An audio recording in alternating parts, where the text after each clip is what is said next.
Good morning, everybody. Helen Chin Lu here, certified reflexologist, certified energy medicine practitioner, Reiki master teacher, the owner of the Healing Place and the Healing Place Energy School. Thank you so much for joining me today. Give me a thumbs up if you're there. Love to hear it.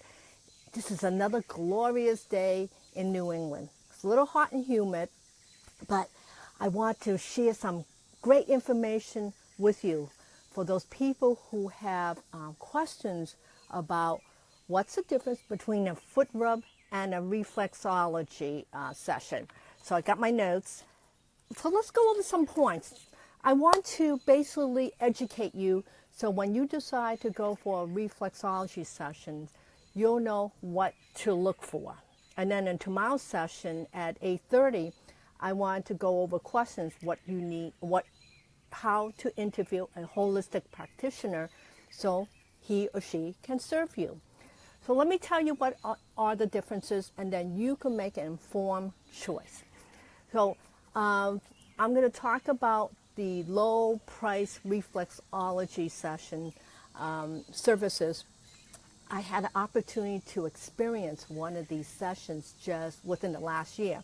My Reiki practitioner, Robin Bornstein, says, Helen, we should go check out to see what other so-called reflexologists are doing, because they're starting, these parlors are popping up all over the place in the greater Boston area. And I said, okay, let's give it a try, because just something that is new to me. So I went in, made an appointment, and the room that I went into is a community room of approximately 20 chairs. So these sessions start at the beginning of the hour and end at the bottom of the hour. And in the room, there are 20 anti-gravity chairs. Depending on the size of the room, there could be less or more. And there's obviously customers come and sit in each one, and there's a practitioner. I don't know if you could call them practitioner, no, can't call them therapists, attends to one person. So the session begins with a foot soak, which I really like. I wish I could include that in my sessions, but unfortunately I just don't have enough time because I need to focus on other things other than for relaxation. And the sessions begin at, as I mentioned, at the same time, like a synchronized show. And one thing I noticed what these therapists do, they work primarily with your lymphatic and your circulation. So it starts off with like a body massage, and that can be considered like body reflexology, but not really. It's synchronized in a way everyone is doing exactly the same thing. And when they got to the feet, I noticed that they're rubbing. They're not doing what I consider reflexology. Let me bring up my feet. See, these are my feet, which I showed you yesterday. And what I would say therapeutic reflexology, the way I do it in the USA, because there's all forms of reflexology. I do what it's called a universal, not the American standard, where you're pressing. There's also the universal method where you're doing tapping, which is just as effective as the American standard. But I like to do the American standard because I want to feel the reflex point. And one thing I notice about these, let's say, foot rub parlors, all they're doing is basically rubbing. They're rubbing like this. That is what you call running the zones. And what is running the zones? You're touching everything, and yet you're touching nothing at all. Doesn't that sound strange? Touching everything and touching nothing, because there is no emphasis. So it gets a little weird where I had this guy working on me. He's pounding on my body, and he was working on my feet. And I knew exactly what he was doing, but I didn't want to embarrass him by asking any questions that might put him in an awkward position. And then what made it worse, these people do not speak English. Unfortunately, I do not speak that Chinese dialect, where I speak something that's called Toisan, which is kind of like a village dialect, And they might, and most people view it as the peasant language. But you know what? I'm okay. It's only dialect I know. So you can't even ask any question because chances are very good they can't answer them. So this is my take, my personal take.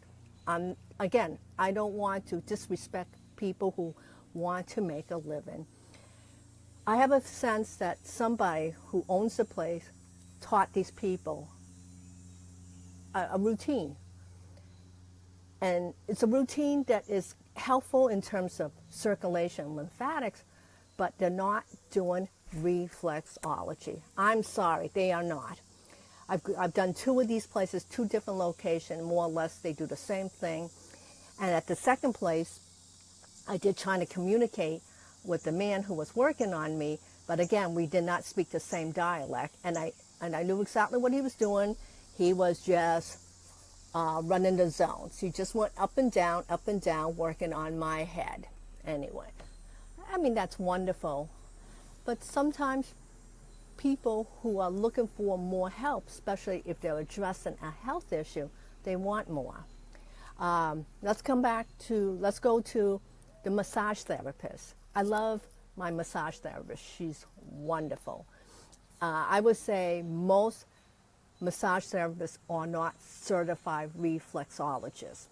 They're there to manipulate the tissue to help loosen up any blocked energy or tight muscles.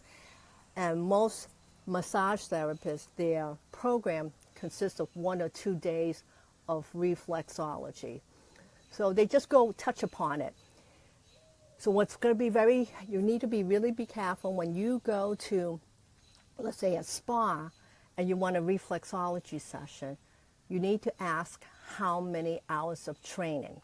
So let's talk about a certified reflexology session and what does that include. All right. So in the USA, this is all I could talk about what's in the USA. As of today, in where am I? Oh yeah, 2017. I was about to say 1917. Sorry, being goofy. Our training is now 300 hours long just in the foot alone. This includes foot anatomy, physiology, and then in my training, there was 75 practice sessions, 100 clinical sessions, and on top of it, I had to write a thesis. My thesis was on, can reflexology help to decrease or eliminate medication intake? So I found 10 people. Out of the 10, 6 people have different forms of arthritis. And I found that absolutely nobody needed to come to see me for once a week for 10 weeks, because within the 4th session, arthritic pain started to diminish. And how? Because I'm reconnecting the circuits. It's all about reconnecting all the energy circuits in the body. So reflexology is considered a science and an art focused on the thousands of nerve endings in the feet, hands, ears. There's also face reflexology and body reflexology. I have my certification in the feet, hands, and ears. And I also have advanced digestive. I have a whole bunch of certification that probably mounts up to around 800 hours, give or take. I lost count. So each nerve pathway to every single organ creates an electrical flow that communicates with the entire nervous system. So thousands of messages go from your peripheral nerves up to central nervous system, up to the brain, and then the brain starts to send thousands of messages down the other way to help balance the body. I wish I could say heal, but reflexology is viewed more as a relaxation protocol than a healing protocol. Well, you know what? In 11 years I've been doing this, I have seen miracles. I'm very thankful for the people who come, and I'm thankful for my hands, and I'm thankful to God. And reflexology also work with the meridian points and the chakra points, which is really quite cool. So everything is applied, as I showed you earlier, by hand and thumb. And the bottom line is to bring your body to homeostasis again. And anytime because part of my decision to teach this is, again, to help you to make the most informed choices when you decide, well, which reflexology session should I go to? Should I try the low-end services? You know what? You're going to get what you pay for. Reflexology sessions in Massachusetts could range, there's a range. It could be as high as, low as $60. It could be high as in the hundreds. So it all depends what you want to come out of these sessions. For example, if people decide to come to me, they have to go through an interviewing process, which I'm going to talk about tomorrow, because I really want to make sure that this therapy works for the people who come. I'm very goal-orientated, and if people are looking for relief, that's what I'm into, is to help everyone to achieve good health. All right, honey. So if you're looking for a certified reflexologist, there's a couple places you could go. Like if you want to break down by the state, you could go to Reflexology Association of America, and you could look for a reflexologist by the state. And I'll post that in the box up above in case you're interested in looking for a certified reflexologist. Remember, always ask, how many hours is your training? And if they come back and say, I had a 2-day training, you're going in for a spa treatment. You are not going in for a therapeutic reflexology session. And then the low-end reflexology services, that's all it is. It's just low-end. It's just primarily for entertainment. And again, I'm not poo-pooing anybody, but make an informed choice. I'll see you tomorrow at 8:30. I'm going to have a bunch of questions that I want you to think about when you go to interview a holistic practitioner, so you know what you're getting into and to make it the best and most worthwhile of your time and resources. Bye-bye. Helen Chin Lu from The Healing Place. Talk to you tomorrow at 8:30.